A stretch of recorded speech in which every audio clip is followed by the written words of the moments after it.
batch. There's a lot of good reasons why the industry is looking to continuous manufacturing as the new norm for producing drug products. We are interested in understanding how materials behave in these systems, specifically various unit operations like feeding of materials into a continuous manufacturing process.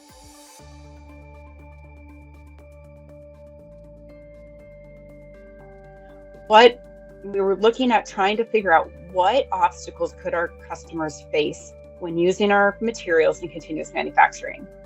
And in this case, we found obstacles at low feeding rates with smaller particle size. So how can we overcome that? One way could be to use vibrational feeding assistance. Other ways could be to increase the particle size or density of the material if that's an option for our customers. So we found that, unsurprisingly, that the larger particle size tend to feed more easily than smaller particle sizes.